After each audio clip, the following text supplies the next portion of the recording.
All right, got a great interview for you today. We've got Seb Twaddell, who just absolutely exploded onto the world long drive scene earlier this year. Remember, we were talking about it here on the podcast. We saw the world records going back and forth between some of the big names, Kyle Berkshire, Martin Borgmeyer, and then Seb explodes onto the scene, sets the world record for ball speed and club speed with one swing, and it stands to this day. So right. I'm excited to get him on. Yeah, for sure. And if you guys don't know the name, he's the guy who double pumps and kind of swings twice with his driver, and he's huge. He's massive, and he's only 22 years old, so he's got a huge career lined up for him. I'm excited to talk to him. Young guy, lots of potential. Let's bring Seb Twaddell on the show now. All right, so we're excited because we've got world long drive athlete Seb Twaddell joining us on the show right now. Seb, welcome to the Golf Podcast. Hey guys, thanks for having me on. Excited to be here. We're excited to have you. And first, what I want to do is give a little bit of a background for our listeners, because one thing I'll say is it seemed like you, for us on the outside looking in, it seemed like you exploded onto the scene earlier this year. And it was incredible just to kind of see you come out of nowhere. And I want to talk about some of the records and things like that. But for us, it seems like coming out of nowhere. From your end, I'm sure it's not. So tell us a little bit of your background and how you got into golf and eventually into long drive. Yeah, so originally I'm from Australia and I've lived there for like my whole life, so 22 now. And yeah, for those 21 years of my life been there. Yeah, golf-wise, I started when I was like 10 years old, just picked up a club, sort of fell in love with the sport and did that for about 10 years. Got to like a fairly high-level competitive amateur sort of level. And then from there, it was sort of, I had one pro event. It was my first pro event ever. It was actually at my home club as well, and I think I had the worst round I've ever played. I missed the cut by miles. I was like, where do I go from here? Where do I go from here? And then all of a sudden I saw like a long drive thing on Instagram, and I was like, that looks fun. And like I've always been sort of fast on course as well. I was cruising around like 133, 135 mile an hour. So I was like, let's just give this a go for some fun. Did a speed session, maxed out at 148.3, I think it was, and which was what I later realized was okay speed-wise.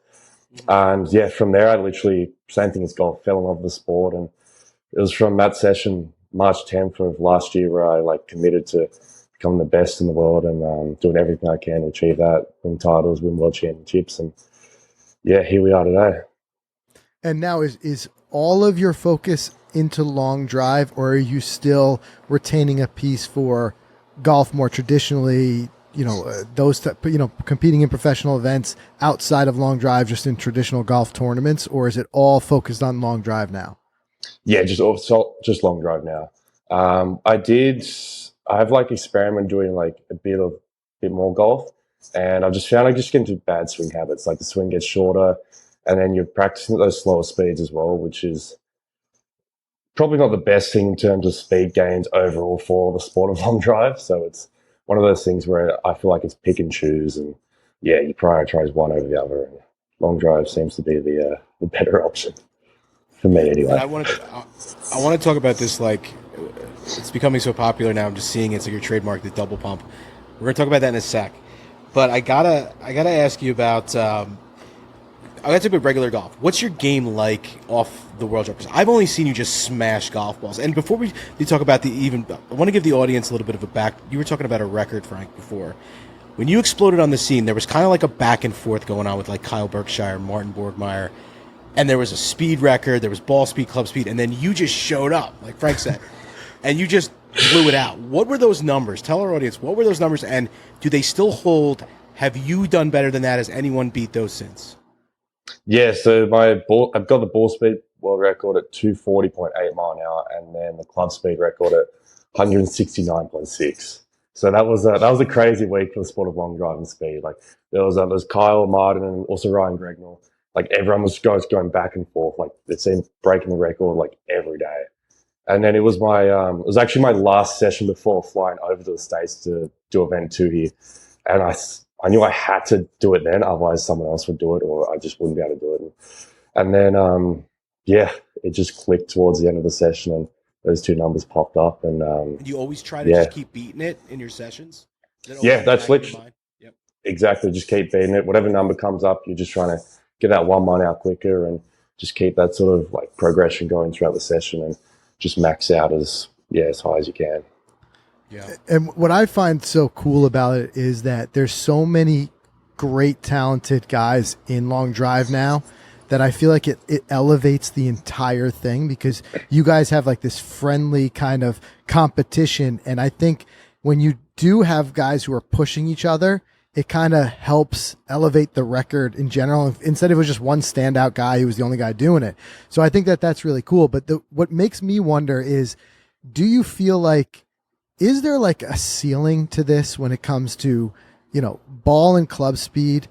And if not, like, is there a limitation? What do you think the limitations are? Is it physicality? Is it equipment? Or do you think we're just going to continue to see that 1% better, like into infinite, infinitely, it just keeps getting better and better? Like, what is your kind of future prediction look like? On that, yeah, I don't see any reason why, like, physically there's any cap on like a certain speed you can hit. In terms of equipment, I'd say that would be the only limiting factor. Like getting a ball and a club head that can actually like survive at those speeds is like, we just don't know at this like point if a club and ball can handle like 260 ball speed. It's just 20 mile an extra more than what it is now. So whether that club head lasts like one hit and then is dead or breaks, that's something we just have to find out. But I honestly have no ceiling or cap on speed at all.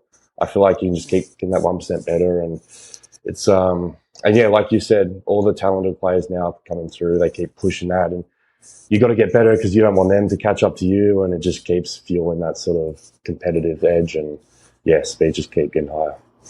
Yeah, it certainly makes it entertaining for us to watch. And the other thing, equipment wise, I noticed the driver you use at least appears to have a lot of flex. Now that could also just be because of your speed that it's flexing so much. But like, what's the thinking there? Like, because we always think in regular golf, as we get fit, usually the shafts get kind of stiffer with faster swing speeds. But I know this is a different animal altogether. So yeah, like, what are your driver specs? Yeah, how does that work with the shaft, especially? Yeah, it's a little different. Like, sorry to interrupt you, but if you can tell us, how tall are you? 6'10"? 6'7". I was 6'6". Like when I did the record, I've actually grown another inch somehow. So I have no idea where that's come from. 22, yeah. So I feel like we're reaching that sort of height cap soon. So fingers crossed. Anyway. So the driver specs, yep. So I've got a 47 and 3/4 inch shaft. And for long drive, flexi is actually better in terms of speed. So the one I used to break the record, that was it's counted as a 38 gram shaft, but it's more like a 44 gram shaft. And that's like, I'd say the equivalent to a senior flex, maybe a little softer than a senior flex. So it's just ridiculously like soft and whippy. Mm-hmm. It's like my first two swings taking it back, I actually had to stop the swing at the top because I moved my hands back in the club head was still at the ball. That's how whippy it was. But that's pretty crazy. But my normal game on the grid's a hypersonic 20, and that's more like a stiff or regular flex. Gotcha. And speaking about taking it to the top, let's talk about what Mike mentioned earlier. Kind of your signature move is almost this like double pump that you do. So where did that come about? Was it something that was very calculated in something you're trying to do, or did you just feel it one time and do it, and then just kind of it worked and go with it? Like, how did that get worked into your swing? Yeah, so that was actually something we came up with, or my coach back in Australia, Craig Parker, came up with during one of the sessions. So when I used to get to the top of my swing, my arms would collapse into my body. I'd go that way and down, and I just wasn't using my like long levers at all. And in terms of speed, it wasn't as efficient. At the time, I was maxing out at 158 mile an hour. So he said, go to the top, plant the left heel, keep the right arm wide, which is what my feeling is during the pump, keeping the arms wide as far away from the body as possible. And my first swing doing that, it jumped up 7 mile an hour from the previous swing. And it just felt good as well. It felt like I could control it. felt like effortless speed as well because I was using my levers properly. And then from there he decided to just let's max out. Let's see how fast we can get this. And then I think it was 2 sessions later we got up to that 160 mark. So the first person to break 160, and then from there we just kept pushing, and then eventually to those speeds. And here we are today. Used still the double pump on the grid as well. I was going to say at that point, there's definitely no looking back when you get that type of results so quickly. Seb, when did you start? When did that happen? When did that first happen in your life? That this double pump, was it this year, or have you been doing that? It was actually before this year, before the second event. So that would have been what was that? That would have been end of March. So we did event 1 in Nevada. Yeah, this is pretty new. This is probably 17, 18 weeks old. So did you see anyone else out fresh. On the circuit doing that? Yeah, my another fellow Australian long driver, Matt Stubbs, who I actually travel with and live with back over there. He does it as well. So we both have the same coach back home, and that's he's seen some good results from that as well. So he'll keep pushing that. But double pump just seems to click. It's different, It just sequences everything up for us, because the left heel plants, which brings the arms down, so it's not like you're pulling down and just getting stuck or whatever. It just gets everything in the right position, and then from there you literally don't even need to think after that first pump. You just go back to the top, and it just happens, just gets out of the way. So it's a cheat code, really. Yeah, seriously. You gotta love a good cheat code, especially when you're working at that level. And like you said, a 1% difference makes the difference possibly of winning or losing an event. You're looking for new ways and different ways to approach it. But speaking of that training, I would imagine there's an art to training for this particular sport because it's so taxing on the body. You got to walk a line between getting better and getting stronger and not injuring yourself. But I'd also imagine now you have a lot of resources, but when you start out, it's got to be a tough sport to get into from training because there are not a lot of driving ranges that are as long as you need it to be, at least here in the States. Maybe, I don't know in Australia if it's different. Yeah, no, Australia's even worse. Not that long. Is it? See, I think that, and I think ripping through screens all day in simulators. So I guess I know it's 2 questions, but kind of when you're starting out, was that a challenge? And then now, how do you walk that line of training and pushing yourself without injuring yourself? Yeah, so starting out, I remember one of my first few sessions, I started out with 30 balls just max out. And I remember after that just feeling wow, I'm tired. This is an actual workout. Just from hitting 30 balls as hard as I could. And then eventually a few weeks later, I got up to 100 balls and then 150 balls. And then I think the most balls I hit in one session was 273. That was in the first few months of doing long driving. That was, let's just say I was sore for a few days after that.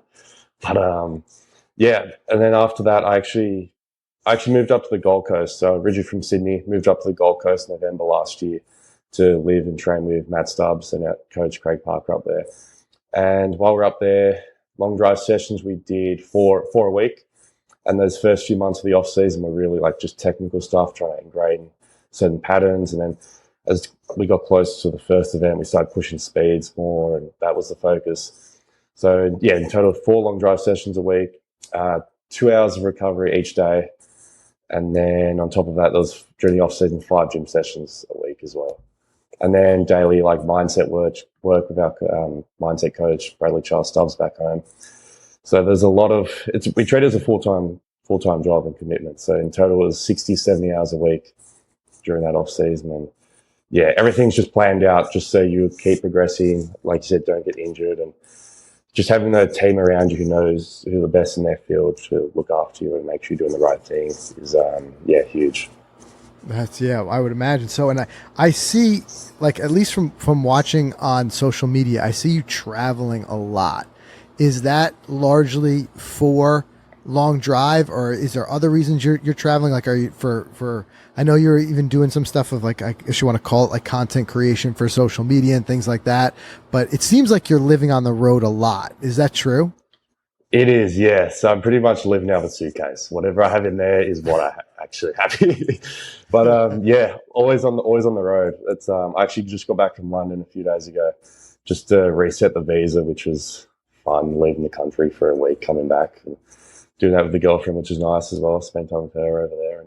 But yeah, seems to be traveling on a plane every 1 to 2 weeks, going to an event, coming back. And I've actually only just recently started basing Miami as like home base, which has been good. So I started training from a gym out here called The Stable with Aaron McConnelly. So that's been good. And then range-wise, a lot of big ranges down here in Florida, which is perfect. Outdoor ranges, working ball flight, that sort of stuff, and TrackMan, simulators, all that stuff to push speed. So Florida seems to be the place to be for long drive as well as golf. Yeah, big ranges, and I imagine on airplanes, plenty of leg room for a guy as tall as yourself. Yeah, we're getting there. Eventually, we'll get to that first class price range. Fingers crossed. Right.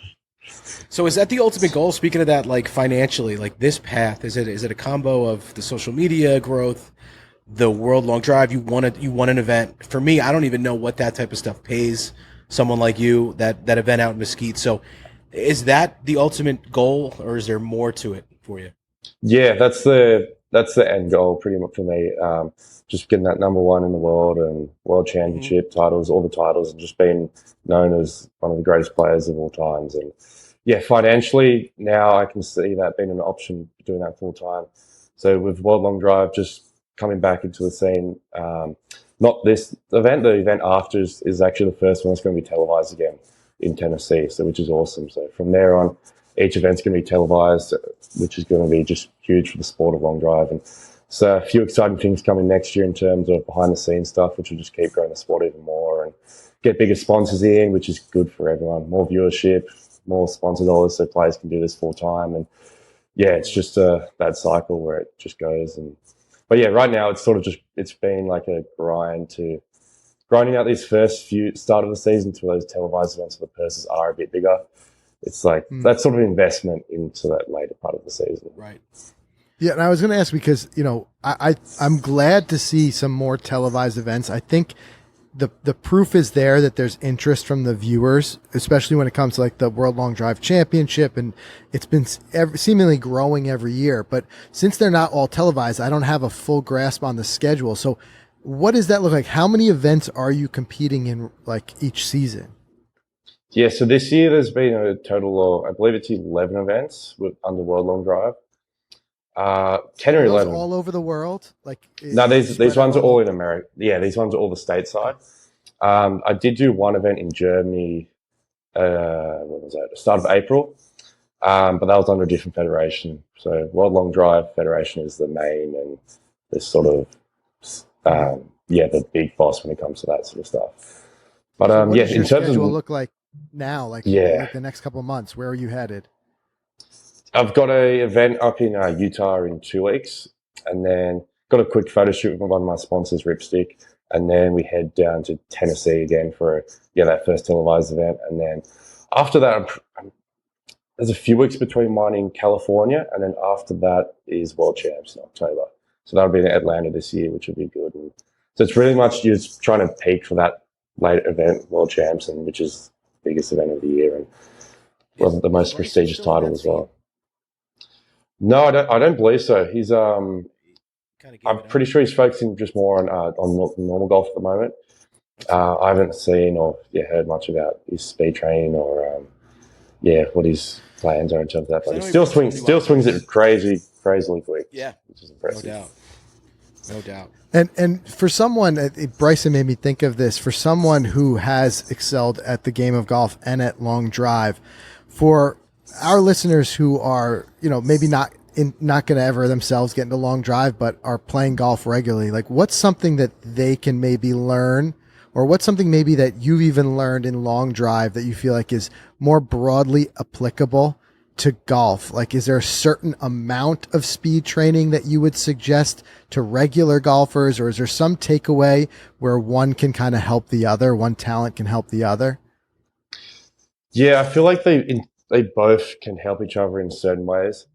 Going from long drive to golf, again, I'd say a regular golfer, they do like 2 speed sessions a week, anywhere from like 30 to 40 balls. They could slowly taper up from there. But during those speed sessions, what they want to do is just hit the balls with max intensity. So not worrying where it goes, just swing as fast as you can, swing out your shoes. And if you have, ideally, you have like some launch monitors where you can track your speed and track your progress. Because being able to see a number after you swing and then trying to consciously beat that number the next swing is huge in terms of gains and speed gains. And then in terms of golf back to long drive, just that aspect of being a good ball striker really does help when you're up in the grid. Being able to hit certain shot shapes, control trajectory a bit more as well. They both feed into each other in certain ways. But I'd say the speed aspect is more important for going back to normal golf. Hey, we're excited to share with you guys exclusive opportunities from Titleist, but to be part of them, you have to join Team Titleist. Team Titleist gives you access to opportunities like prototype testing, special events of which we've attended a few, and they're always absolutely fantastic. Plus, they've got limited edition gear from Titleist and so much more. So sign up and join us on Team Titleist at Titleist.com/Team Titleist. That's one word, Titleist.com/Team Titleist. We will see you there. And big thanks to FootJoy. I want to talk about the MyJoys and the experience of creating your own golf shoe because it's incredibly fun. I mean, FootJoy has the software on their website where you go and you basically create the shoes from start to finish.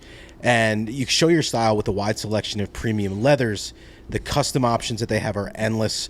I wonder if anyone ever counted up all the options. Yeah, I know. Right? It's like, what is the total number of combinations? It seems unlimited. It's unlimited. We have to count it one day. Yeah. But we might be there for a while because, guys, there's a ton of different things. And each pair of MyJoys, they're made to your exact specifications. You could create a shoe that's as unique as you are. I mean, you can have your own DNA in it and no one else. It'll be that one-of-one shoe out there for you. So do it, play with it. Even if you don't go through and buy it, I know you probably will end up buying it. It's going to look so pretty. Yeah. But go play with the FootJoy MyJoys tool. Go to footjoy.com, get nuts, have some fun with it. And yeah, send us some photos of it if you want because it is fun to do. All right, let's get back to our interview with Seb Twaddell. For you, I know you mentioned earlier one of your personal goals is getting to that world #1 spot.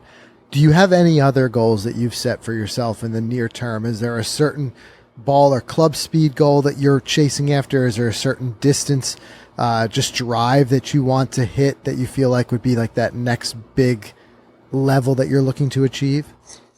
Yeah, so in terms of club and ball speed, I've actually had this number written down in our fridge back home where it's, I won't say what it is just for until we hit it because that was the deal agreement. But I'll say it's a lot higher than what it currently is. And but yeah, that's obviously that's another goal as well, being the fastest person in the world, and that's another accolade to keep pushing.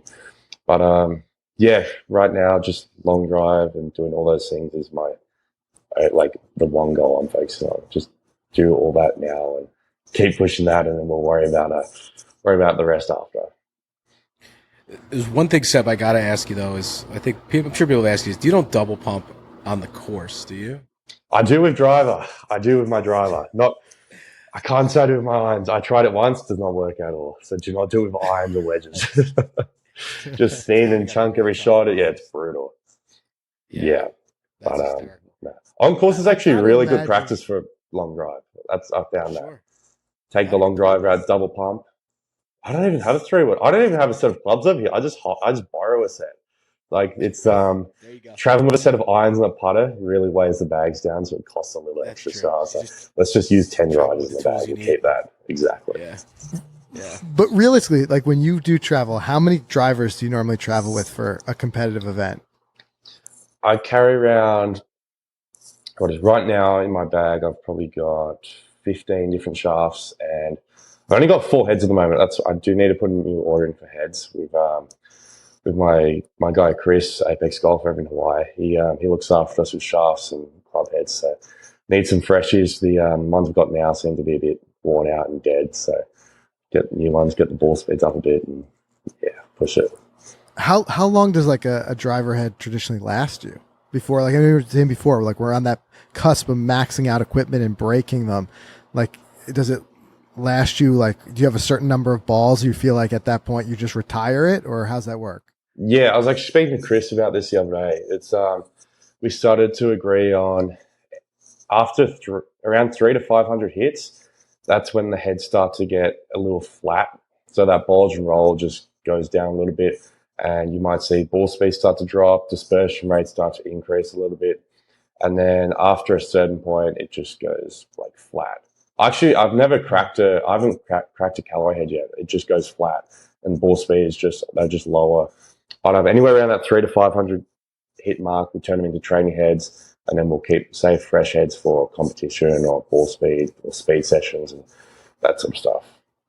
Fresh heads. And do you guys find, like, you and your coach and your team, do you track a lot of data on your equipment in that regard? Is this like in general the sport, like, because we see like with golf it's becoming so data heavy, do you find the same in long drive?